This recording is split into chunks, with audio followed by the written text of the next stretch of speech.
नमस्कार साथियों, जय पैरामिलिट्री।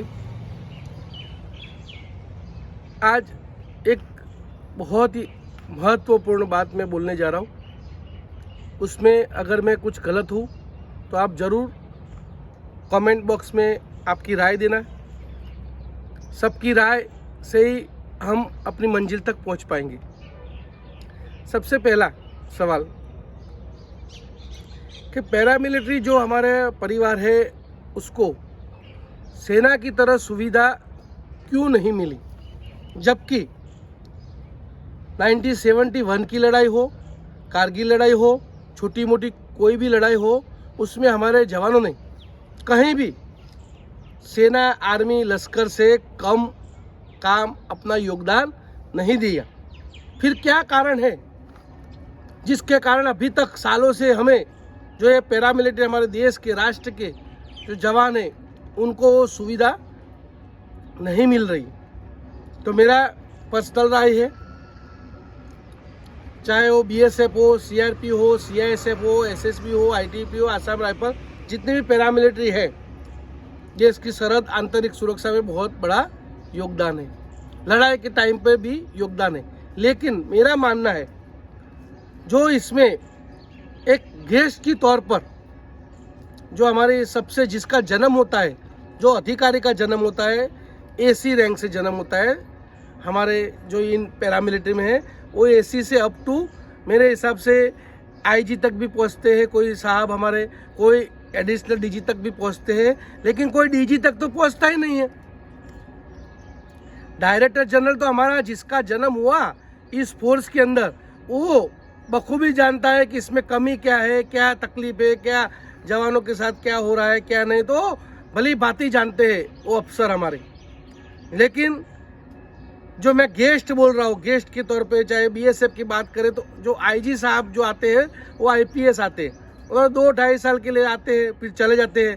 ऊपर जो डीजी बैठता है वो साहब भी आते हैं, फिर चले जाते हैं। यानी हमारा जो बात, जो ये बड़ी गैप जो बीएसएफ की जो बात बोल रहा हूँ, क्योंकि मैं बीएसएफ से हूँ, वो सभी फोर्स में भी वही होगा कि जो दो गैप बड़ी सी जो दो गैप है, आईजी आईपीएस रहता है, डीजी भी आईपीएस रहता है, वो आते हैं पुलिस से। तो ये जो पुलिस से आते हैं वो जब तक बात वो समझते हैं तब तक फिर उनका ट्रांसफर होता है। तो मेरे हिसाब से सबसे बड़ी बात हमारे लिए ये है, या तो फिर ये हो कि जितने भी आईपीएस कैडर के जो हमारे अधिकारी हैं वो भर्ती जब होते हैं तो उनको पर्टिकुलर अगर पैरामिलिट्री दे दिया तो पैरामिलिट्री के 6 फोर्स के अंदर ही घूमते रहे, ना कि पुलिस में जाके पुलिस प्रशासन में अपनी सेवाएं दी। उनकी सेवा पूरे आजीवन जब तक फोर्स में हो, जब तक वो अपनी सेवा देते रहे 60 साल की, तब तक इन पैरामिलिट्री फोर्स के अंदर ही ड्यूटी करते रहे। तो शायद हो सके कि हमारी बात ये हमारे जो मंत्री है, मंत्री तक बात पहुँचे, प्रॉपरली वो फाइल पहुँचे, तभी इसका निवारण होगा। तो मैं आज के विषय में मेरा ये इतना सा एक मेरे जो दिमाग में आया, जितना मैं समझता हूँ उस तरह मेरे को ये लग रहा है। आप ज़रूर इस वीडियो को ज़्यादा से ज़्यादा शेयर कीजिए, लोगों तक पहुँचाइए, और आप खुद भी कमेंट बॉक्स में अपनी राय जरूर दीजिए। आपकी राय, आपके शेयर करने से ही हमारी बात सरकार तक, सरकार के कानों तक पहुंचेगी। दूसरा मेरा सवाल है कि जितने भी मैंने वीडियो डाले हैं उनमें देखने वाले तो बहुत है, लेकिन जो लाइक का बटन दबाने वाले अगर वो पैरामिलिट्री के हैं और मैं इसमें कुछ गलत भी बोल रहा हूँ तो आप हमारे परिवार के सदस्य हो, क्योंकि आप लोगों के सुझाव से उसमें कुछ ना कुछ बदलाव भी हो सकता है, कुछ अच्छा होगा, इम्प्रूवमेंट होगा। लेकिन आप लोगों की राय बहुत ज़रूरी है।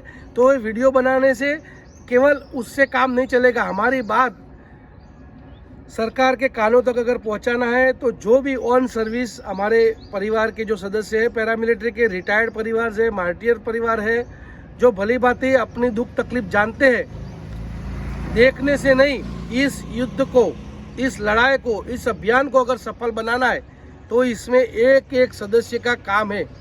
ये जो हमारी यूट्यूब चैनल है उसको इतना फैला है कि आम नागरिक के साथ साथ सरकार के जो प्रतिनिधि है उसके पास भी हमारी बात जब तक पहुंचेगी नहीं तब तक हमारा ये निवारण नहीं होगा। और मेरे को खुशी भी हो रही है कि आज ये चैनल 7,000 से ऊपर लोगों ने सब्सक्राइब भी किया है और ये 7,000 सब्सक्राइब के कारण 7 लाख से ऊपर लोग ये हमारे चैनल देख रहे हैं। अगर हमारे अभी ऑन सर्विस 12.5 लाख से ऊपर जो हमारे जवान हैं वो लोग इसको सब्सक्राइब करें, जो हमारे रिटायर्ड 25 लाख जो रिटायर्ड मार्टियर्स और जो है तो 25 और 30-35 लाख हमारे जो परिवार के सदस्य हैं, अगर वो लोग इस चैनल पे आ जाएंगे तो निश्चित मानिए इसका बहुत ही अच्छा हमारे को सफलता मिलेगी। लेकिन उसके लिए जो सदस्य इस वीडियो को देख रहा है वो कम से कम अपने यूनिट के जितने भी सदस्य हैं उनके पास ये वीडियो पहुंचाए और उनसे रिक्वेस्ट करें कि इसको लाइक कमेंट सब्सक्राइब करिए। बस यही अभियान करते रहिए, निश्चित मानिए। और जो मैंने आज का जो सवाल रखा है उस पर आप ज़रूर कमेंट बॉक्स में अपना राय दीजिए। आपकी राय के चलते ही कुछ नया होगा। जय हिंद, जय भारत।